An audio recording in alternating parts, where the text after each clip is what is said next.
안녕하세요. 네, 빌딩 코디네이터 이철규입니다. 네, 오늘은 임대업을 하시는 그 건물주분들이 그 임대료 연체에 굉장히 고민이 많으신데, 오늘은 그 임대료 연체 관리 기법에 대해서 간략히 알아보도록 하겠습니다.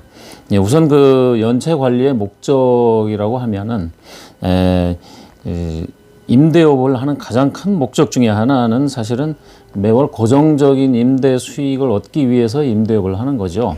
네, 그런데 이런 그 매월 고정적인 임대 수익이 나오지 않고 불규칙적인 입금이나 그 연체가 발생을 했을 경우에는요, 큰 손실을 얻을 수가 있다고 봅니다.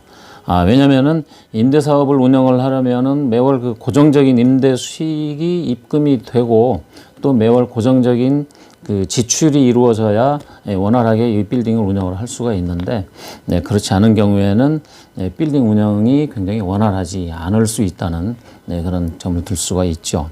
그래서 임차인 관리는 사실은 체계적으로 하실 필요가 있습니다.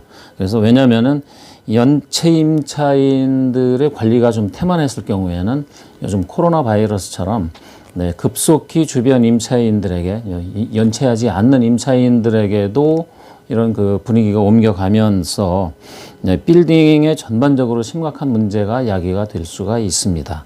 그래서 상가 빌딩 투자에 가장 많이 힘들어하는 분야가 사실은 그 연체 관리 분야라고 할 수가 있습니다.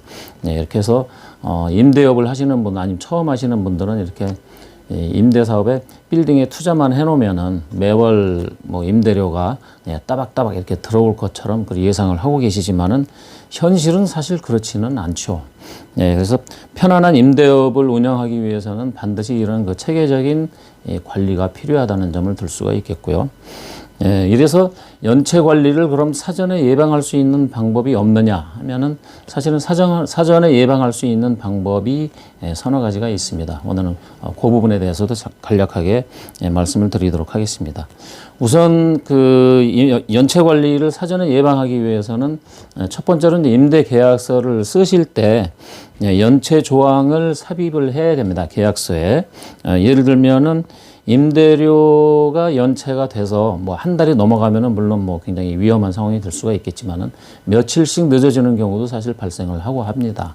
이랬을 때 연체료가 며칠 늦어졌을 때 매일 하루당 몇 %의 연체 요율을 정해서 임대계약서에 고지를 해 놓으시면은 나중에 연체료를 부과할 때 명분이나 이런 그 협상할 때 굉장히 활용할 수 있는 카드로 작용할 수가 있습니다. 그리고 매월 임대 고지서를 사실은 발행을 해서 고지를 해야 합니다. 그래야만 임차인에게 매월 임대료가 얼마고 언제 어느 날짜까지 입금을 해야 된다는 그 매월 그 임대료 고지서를 매달 발송을 해야 된다는 점을 들 수가 있겠고요. 체계적인 자산 관리 시스템을 들 수가 있는데, 임대료를 납부해야 하는 그 입금일에 납부가 되지 않을 경우에는요, 임대료 납부 독촉을 정확한 날짜에 해야 합니다. 왜냐하면은 말일날이 임대료가 들어와야 되는데 말일날 들어오지 않았을 때는 뭐 매달 5일 정도 기다렸다가 5일 후에는 정확하게 임대료 독촉 고지서를 발행한다는 어떤 그 인식을 심어줘야 우리 임대인은 체계적으로 임차 관리를 하고 있구나, 이런 인식을 함으로 인해서 임대료 연체를 안 할 수 있는 그런 노력을 또 한다는 점을 들 수가 있죠. 그래서 그다음에는 그 임대인의 임대 마인드 인식이 필요합니다. 그래서 임대료가 연체할 경우에는 임대료 연체에 대한 어떤 그 불이익을 부득이 줄 수밖에 없다는 이런 점을 늘 항상 고지를 해야 합니다. 예를 들면은 임대업을 하는 나도 당신들 못지않게 나도 생계형 임대업자다.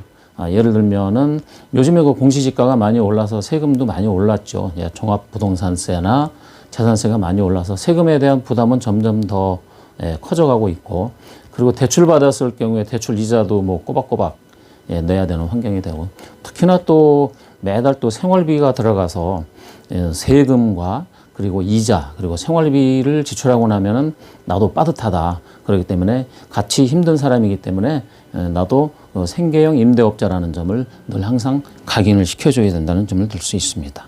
예, 그리고 끝으로는 이제 그 연체 관리 사전 협상 단계별 기법도 사실은 있는데요. 먼저 그 7일 전에 임대료 고지서는 통상 한 일주일 전, 그러니까 7일 전에 고지서를 발행을 하고 연체가 됐을 경우에는 10일이 연체됐을 때 아니면은 20일이 연체됐을 때 이럴 때는 유예 기간을 충분히 사전에 고지를 하고 그래야 나중에 이제 명분을 쌓을 수가 있거든요.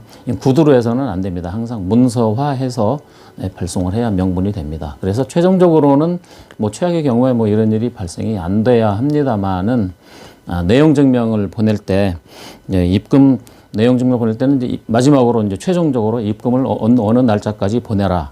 또 아니면은 그 다음에는 부득이 임대 계약을 해지해야 되겠다는 그런 예정 통보도 내용 증명에 담아서 이렇게 보낼 수가 있고요. 그 다음에 이제 연체하는 그 임차인에 대한 그 법적 대응 방법은 뭐 우리들이 잘 아시다시피 한 두 가지 정도가 있습니다. 그래서 제소전 화해조서가 있고 명도 소송이 있는데 제소전 화해조서는 계약 시에 삽입을 할 수가 있고요. 명도 소송은 계약을 해지 시 때 그 소송을 제기할 수가 있는데 처리 기간은 제소전 화해조서가 훨씬 더 빠릅니다. 최소한 한 2, 3개월밖에는 걸리지가 않죠. 그리고 명도 소송은 빨라야 한 6개월 정도 시간이 걸린다는 점을 들 수가 있습니다. 그리고 특히 그 원룸을 임대하시는 그 임대사업자분들께서 아니면 또 오피스텔이나 아니면 또 뭐 다른 상가도 뭐 이런 조항을 넣으셔도 됩니다만은 계약서 작성할 때 그 특약사항에 어떤 조항을 넣으시냐면은 임대료가 약 한 2개월 이상 연체했을 때 시건장치 개방과 유체동산을 반출할 수 있는데 동의한다. 이런 내용을 항상 특약사항에 기입을 해야 원룸 같은 경우에는 최악의 경우에는 정말 그 안에 문은 잠겨 있고 사람은 없고 또 연락은 안 되고 이랬을 때 장기간 임대료가 연체가 되면 굉장히 큰 리스크에 시달리게 되죠.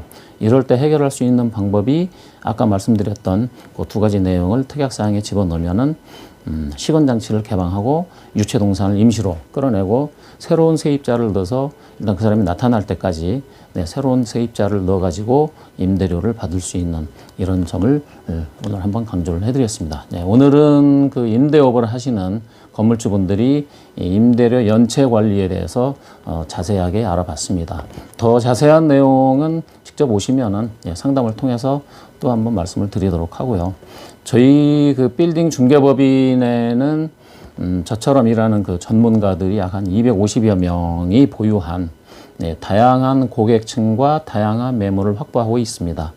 어떠한 문제든 빌딩에 관련된 문제나 또 신축 부지, 토지에 관련된 문제 직접 오셔서 상담하시면은 훨씬 더 빨리 시켜드린다는 점을 들 수가 있겠습니다. 감사합니다.